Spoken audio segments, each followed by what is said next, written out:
ஜுவாலையிலே பவனி வந்தவர்கள் அக்கினி ஜுவாலையிலே பவனி வர வேண்டும் என்றால் பிராக்டிக்கலா நடக்கக்கூடாத ஒரு காரியம். அப்ப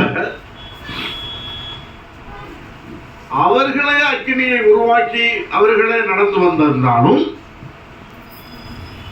திருமுள்ளு பண்ணியிருக்கலாம் அப்படின்னு சொல்லலாம். ஆனால் இந்த அக்கினி ஜுவாலையை உருவாக்கினது யார்?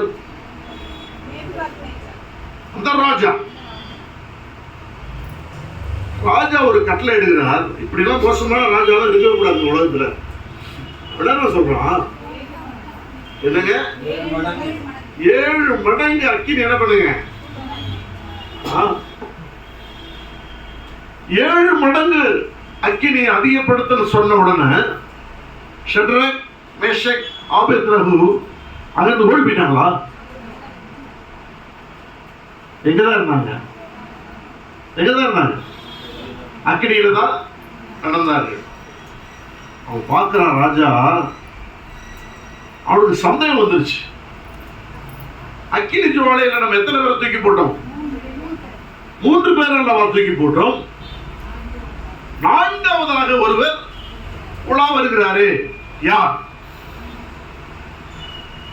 ராஜாவுக்கு கண்ணு குருடு கிடையாதுமா. ராஜாவுக்கு கண்ணு குருடு கிடையாது, தெளிவான பார்வை கொண்டவன். அவர் சொல்றான், 4வது மனுஷன் யார்? வேதம் சொல்லுகிறது, தேவ சாயலை போல் காணப்படுகிறது. ஹல்லேலூயா. கிறிஸ்துவுக்குள் பிரியமானவர்களே, அப்ப தேவ சாயலை போல் 4வது நபர் காணப்படுகிறார் என்றால் அப்ப 3 பேர் யாருதான்? தேவ சாயலை பெற்றவர்கள். புரியுதா? உங்க கருத்து புரியுதா? ஹல்லேலூயா. ஆமா. அப்ப அவன் என்ன சொல்றான்? உள்ள இருக்கிறவர்கள்லாம் அந்த தீக்குண்டம் அதுல உலா வரும் பொழுது 4வது நபரை பார்த்து ஆச்சரியப்பட்டவன் 3வது நபர்களை பார்த்தும் ஆச்சரியப்பட்டான். எதுக்கு ஆச்சரியப்பட்டான்? எதை சுத்தி வராங்க? 7 முறை அதிகப்படுத்தின பிறகு என்ன பண்றாங்க? சுத்தி வராங்க. ஏன்? என்ன அதிசயம், என்ன ஆச்சரியம்!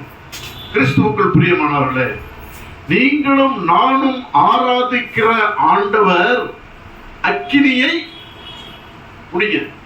உருவாக்கினவர். ஹல்லேலூயா.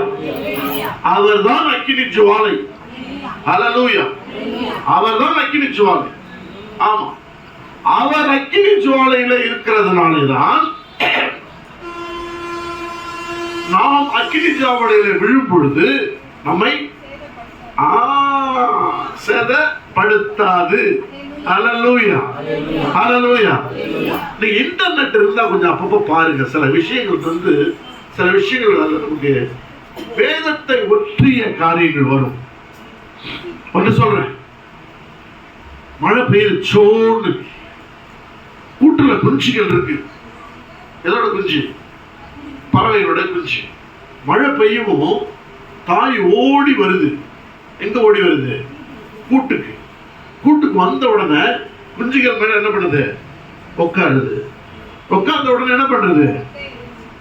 விட்டுருந்தா சட்டைகளை போட்டு கோழி குஞ்சுகளை மூடி கொள்கிறது. யார் அந்த அறிவை அந்த பறவைக்கு கொடுத்தார்? நாம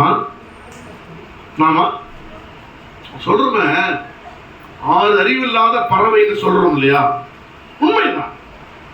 அந்த 6வது அறிவு பகுத்தறிவு என்று சொல்லுகிறார்கள். அந்த இதுக்கு நாம் போகல. ஆனால் ஆடு மாடுகள் தேவனை ஆராதிக்கிறது இல்லை. சொல்லுவாங்க, காலையில எழுந்திரிச்ச உடனே என்ன பண்றது? அதுக்குதான் கத்துதுங்க, அப்ப கடவுளை கூப்பிடுதுங்க அப்படின்னு சொல்லுவாங்க. அதெல்லாம் வேற.